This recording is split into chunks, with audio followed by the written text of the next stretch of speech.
News చూస్తున్నాం. America Iran మధ్య జరిగిన రెండో దఫా చర్చలు విఫలమయ్యాయి. ఇస్లామాబాద్ ఇప్పటికే ఇరాన్ విదేశాంగ మంత్రి అబ్బాస్ అరాక్చి చేరుకున్నారు. పాక్ ఆర్మీ చీఫ్ అసిం మునీర్తో అబ్బాస్ అరాక్చి మంత్రాలు జరిపినట్లుగా తెలుస్తోంది. అమెరికా ఒత్తిళ్లకు తలొగ్గేది లేదు అంటూ అబ్బాస్ తేల్చి చెప్పారు. అణు కార్యక్రమాన్ని ఆపే ప్రసక్తే లేదంటూ ఇరాన్ మరొకసారి చాలా క్లియర్గా చెప్పింది. పాకిస్తాన్కు ఇప్పటికే అమెరికా ప్రతినిధుల బృందం కూడా చేరుకుంది. పాక్ అధికారులకు సందేశాలు బదిలీ చేయబోతుంది ఇప్పుడు ఇరు దేశాల ప్రతినిధులు. ఈ చర్చల్లో అమెరికా తరపున ట్రంప్ ప్రత్యేక రాయబారులు స్టీవ్ విట్కాఫ్, జెడ్ కుష్నర్ పాల్గొన్నట్లుగా తెలుస్తోంది. అయితే ఈ చర్చల ఫలితం ఎలా ఉండబోతోంది అనేది మాత్రం మనకి క్లియర్గా అర్థమైపోతుంది. ఓవైపు అసలు అమెరికాతో మేము చర్చలకే సిద్ధంగా లేము అంటూ ఇరాన్ ప్రకటిస్తూ రావడాన్ని మనం చూసాం.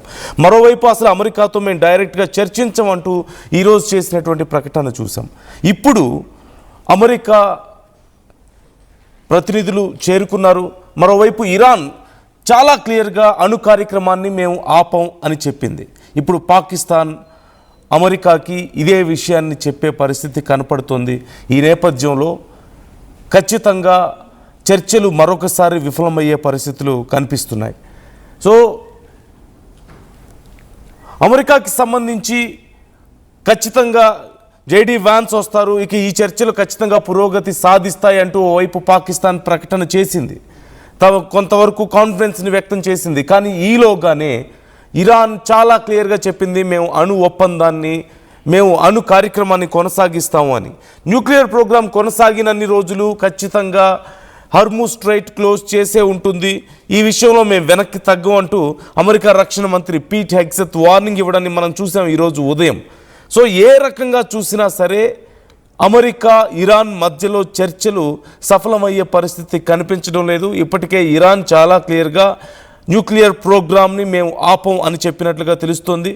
మొదటిసారి చర్చల్లో భాగంగా 5 ఏళ్ల పాటు మేము ఆపగలుగుతామంటూ ఇరాన్ చెప్పడాన్ని మనం చూసాం. అమెరికా లేదు, 20 ఏళ్ల పాటు ఆపాలని చెప్పింది. ముందుగా అసలు పూర్తి స్థాయిలో ఆపివేయాలి, అసలు న్యూక్లియర్ ప్రోగ్రామే ఉండకూడదని డిమాండ్ చేసింది. కుదరని పక్షంలో 20 ఏళ్ళు ఆపాలని చెప్పింది. కానీ ఇరాన్ మాత్రం కేవలం 5 ఏళ్ల పాటు మాత్రమే మేము ఆపుతామంటూ ప్రకటించడాన్ని మనం చూసాం. ఇప్పుడు మేము న్యూక్లియర్ ప్రోగ్రామ్ని ఆపం అని చెప్తున్నారు. మరోవైపు స్ట్రైట్ ఆఫ్ హార్ముజ్ అప్పటి వరకు క్లోజ్ చేసే ఉంచుతాం, న్యూక్లియర్ ప్రోగ్రామ్ ఆపే వరకు, శాంతి నెలకొనబడే వరకు అంటూ మరోవైపు అమెరికా ప్రకటించింది. ఇప్పటికే ఒక రకంగా ఉక్కు కవచం మేము స్ట్రైట్ ఆఫ్ హార్ముజ్కి విధించామని చెప్పి అమెరికా చెప్తోంది. అలాగే ఇరాన్ చేసేటువంటి దాడుల్ని ఒక ఉగ్రవాద దాడులుగాను చెప్తున్నటువంటి పరిస్థితి కనపడుతోంది. ఈ నేపథ్యంలో మరొకసారి యుద్ధ మేఘాలు కమ్ముకోబోతున్నాయా? ఓవైపు ఇజ్రాయెల్ ఇప్పటికే లెబనాన్ మీద దాడులు చేయడాన్ని కూడా మనం చూసాం, 4 ప్రాణాలు కోల్పోయారు. సో ఎక్కడ చూసినా సరే పీస్కి తావే లేకుండా పోయింది. పూర్తిగా చర్చలు విఫలం అవుతూ ఉండడాన్ని మనం చూస్తున్నాం. మొదటి దశ చర్చలు 21 గంటల పాటు సాగి ఎలాంటి ఫలితం లేకుండా క్లోజ్ అయ్యాయి. ఇప్పుడు రెండో దశ చర్చలు సైతం ఇరాన్ చాలా ఖరాఖండిగా చెప్పేస్తుంది, న్యూక్లియర్ ప్రోగ్రాం ఆగదు అని. ఇరాన్ దగ్గర న్యూక్లియర్ ప్రోగ్రాం కొనసాగితే, న్యూక్లియర్ పవర్ ఉంటే ప్రపంచ దేశాలకు అది మంచిది కాదు, అమెరికాకి కూడా డేంజర్, కాబట్టి మేము దాన్ని కొనసాగనివ్వం, ఖచ్చితంగా ఎలాగైనా సరే ఆపి తీరుతామని చెప్పి అమెరికా చెప్తూ ఉండడాన్ని మనం చూస్తున్నాం. సో రెండో దఫా చర్చలు సైతం ఇప్పుడు ఇక ఆల్మోస్ట్ ఫెయిల్ అయినట్లుగా కనపడుతుంది. So let's know more details. ఈ టాక్స్కి సంబంధించి అసలు ఏం జరిగింది, నెక్స్ట్ ఎలాంటి పరిణామాలు ఉండబోతున్నాయి అనేది డీటెయిల్స్ మనం తెలుసుకుందాం. సచిన్ జాయిన్ అవుతున్నారు, నా కొలీగ్. సచిన్, ఇప్పుడు ఏం జరుగుతుంది అంటే పీస్ టాక్స్ విషయంలో ఇరాన్ చాలా క్లియర్గా ఉన్నట్లుగా తెలుస్తుంది, న్యూక్లియర్ ప్రోగ్రామ్ని మేము ఆపమని చాలా క్లియర్గా చెప్పింది. అమెరికానేమో న్యూక్లియర్ ప్రోగ్రామ్ ఆపకపోతే ఇదంతా ఆగదు, మేము స్ట్రైట్ ఆఫ్ హార్ముజ్ని ఓపెన్ చేయం, ఈ యుద్ధం ఆగే పరిస్థితి లేదు అని చెప్తోంది. సో ఏం జరగబోతుంది ఇప్పుడు? రెండోసారి చర్చలు కూడా ఇక ఫలితం లేనట్లుగా భావించాల్సిందని మనం పూర్తిగా కరెక్ట్ గా రెండోసారి చర్చలు కూడా ఫలితం ఈసారి కనీసం అంటే లాస్ట్ టైం డిస్కషన్ వరకైనా వెళ్ళింది, అంటే టేబుల్ మీదకి డిస్కషన్ కి వెళ్ళేంత వరకైనా వెళ్ళింది. కానీ ఇప్పుడు అది కూడా జరగలేదు అనేది ఇంటర్నేషనల్ మీడియా చెప్తున్న మాట నందు. ఏమంటున్నాయంటే కనుక ఇక్కడ పాకిస్తాన్ ప్రధాని షెహబాజ్ షరీఫ్ తో ఇరాన్ ఫారెన్ మినిస్టర్ అబ్బాస్ అరాక్చి భేటీ అయ్యారు. బట్ భేటీ అయిపోయిన తర్వాత ఇక్కడ వెనుదిరిగిపోయారనేది వినిపిస్తున్నమాట. అయితే ఇదే అంశానికి సంబంధించి షెహబాజ్ షరీఫ్ కూడా ట్వీట్ చేశారు. ఆయన ఏమన్నారంటే, was pleased to meet Syed Abbas Araghchi, Foreign Minister of Iran, and his delegation in Islamabad today had a most warm and cordial exchange of views on the current regional situation. We also discussed matter of mutual అంటూ కూడా మాట్లాడుకుంటున్న సందర్భం. అంటే discussions అయితే జరిగాయి, వీళ్ళిద్దరి మధ్య కీలకమైన డిస్కషన్స్ జరిగాయి అయితే మాత్రం ఇక్కడ మనం దీన్ని బట్టి అర్థం చేసుకోవచ్చు. బట్ అది ఏ రకమైన డిస్కషన్స్ జరిగాయి, అది ఎంతవరకు వెళ్ళింది, అదొక ఫ్రూట్ఫుల్ డిస్కషనా లేకపోతే జస్ట్ ఒక అన్సక్సెస్ఫుల్ డిస్కషన్ అనేది మాత్రం బహుశా ఇద్దరు ఒకవేళ దాన్ని ఏమంటారు ఒక మ్యూచువల్ షహబాజ్ షరీఫ్ కి సంబంధించి కావచ్చు, లేకపోతే దాంతో పాటు ఇరాన్ కి సంబంధించి అబ్బాస్ అరాక్చి, వీళ్ళిద్దరు ఎవరైనా బయటకు వచ్చి మాట్లాడితే కనుక బాగుండేది. బట్ కంటిన్యూ చేసిన ట్వీట్ కి సంబంధించి వాళ్ళు ఏమంటారంటే had a most warm and cordial exchange of views on the current regional situation. We also discussed the matter of mutual interests, including the further strengthening of Pakistan-Iran bilateral relations అని చెప్పి తేలిగ్గా చెప్పుకొచ్చేసారు. అంటే of course ఇక్కడ bilateral discussion వాళ్ళిద్దరి మధ్య అయితే కాదు, but ఇది కాంటెక్స్ట్ యుఎస్ కి సంబంధించి. బట్ యుఎస్ తో ఎక్కడా కూడా భేటీ జరిపిన ఆ దృశ్యాలు ఎక్కడా కూడా వాళ్ళు రిలీజ్ చేస్తున్న విజువల్స్ లో లేవు. పాకిస్తాన్ కి ఇరాన్ కి మధ్య జరిగిన ద్వైపాక్షిక చర్చలుగా మాత్రమే ఇక్కడ పాకిస్తాన్ చెబుతూ ఉంది. అంటే ఇక్కడ ఒక మాట మాత్రం ప్రస్తావించుకోవాలి, ఇక్కడ మాటికి పాకిస్తాన్ పాత్ర మాత్రం క్లియర్ గా కనిపిస్తోంది. ఏమని? ఫెయిల్యూర్ పాత్ర. కనీసం వీళ్ళని ఒక టేబుల్ మీదకి తీసుకొచ్చి చర్చించే ప్రయత్నం కూడా చేయలేకపోతోంది. అండ్ ఇంకొక కీలకమైన డెవలప్మెంట్ ఏంటంటే ఇప్పుడులా జరుగుతున్న సందర్భంలోని ఇజ్రాయెల్ లెబనాన్ మీద దాడికి పాల్పడుతోంది అనేది ఇటు మరి ముఖ్యంగా ఇంటర్నేషనల్ మీడియా కోట్ చేస్తున్నమాట. ఇరాన్ డెలిగేషన్ అనేది ఇస్లామాబాద్ నుంచి వెళ్ళిపోయింది క్లియర్ గా. అంటే డిస్కషన్స్ జరగడానికి ఎక్కడ అవకాశం కానీ స్కోప్ కానీ లేదని చెప్పుకోవాలి. ఇరాన్ డెలిగేషన్ మరి ముఖ్యంగా వాళ్ళ ఫారెన్ మినిస్టర్ అబ్బాస్ అరాక్చి ఇస్లామాబాద్ నుంచి వెళ్ళిపోయారు. హై లెవెల్ మీటింగ్ అయితే జరిగింది ఈ రోజంతా. అయితే డెలిగేషన్ ఒక అఫీషియల్ లిస్ట్ డిమాండ్స్ ని తెర మీద తీసుకొచ్చింది. ఏది? యుఎస్ ఇజ్రాయెల్ వార్ వీళ్లతో జరుగుతుంది, ఇరాన్తో జరుగుతున్న యుఎస్ ఇజ్రాయెల్ వార్ కి సంబంధించి ఒక లిస్ట్ అయితే మాత్రం, ఒక అఫీషియల్ లిస్ట్ మాత్రం, లిస్ట్ ఆఫ్ డిమాండ్స్ ని ఆ డెలిగేషన్ అయితే డెలివర్ చేస్తుంది పాకిస్తాన్ కి అనేది వినిపించమాట.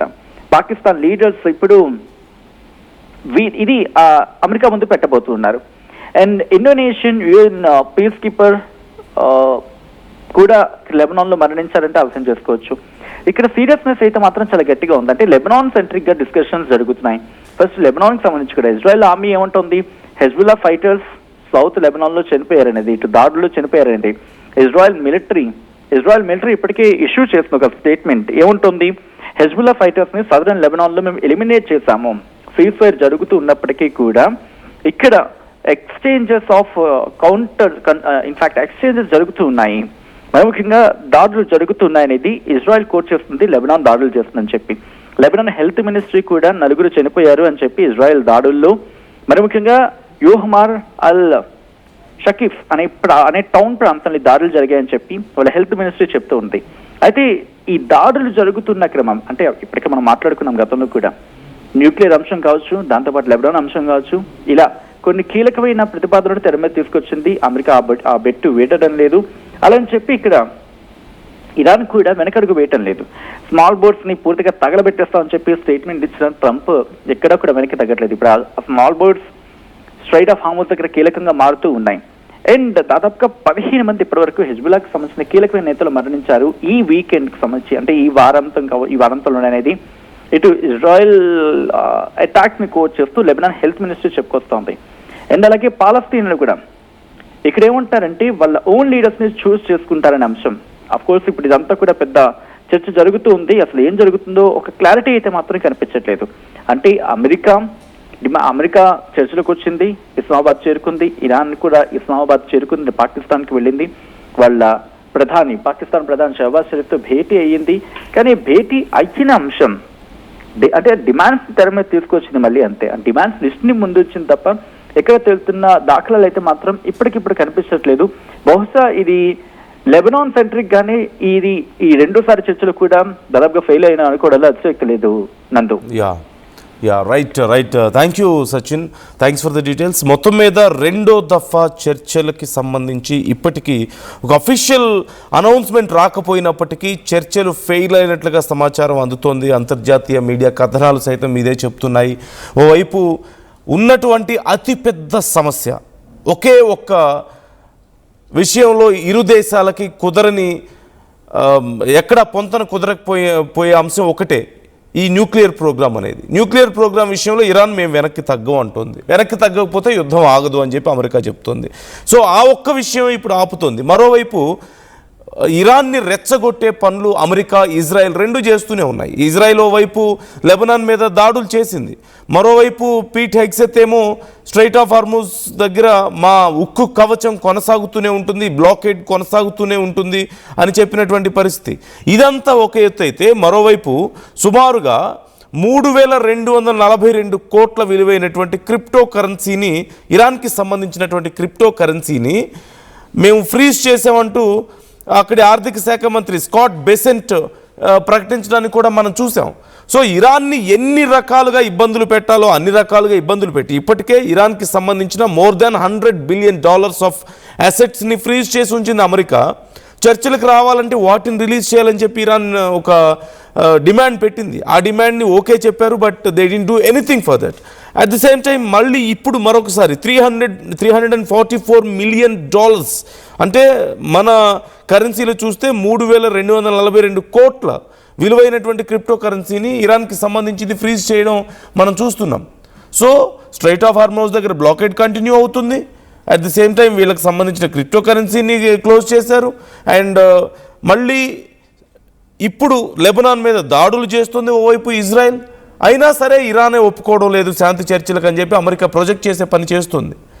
అమెరికా మాత్రం బ్లాకేడ్ కంటిన్యూ చేస్తుంది, ఇరాన్ ఆస్తుల్ని అన్ఫ్రీజ్ చేయదు, ఇరాన్కి సంబంధించిన ఈ మొత్తం క్రిప్టో కరెన్సీని మొత్తం ఫ్రీజ్ చేసేస్తుంది, ఇరాన్ని థ్రెటన్ చేస్తుంది, అండ్ మళ్ళీ చర్చలకు మాత్రం రావాలని చెప్తుంది.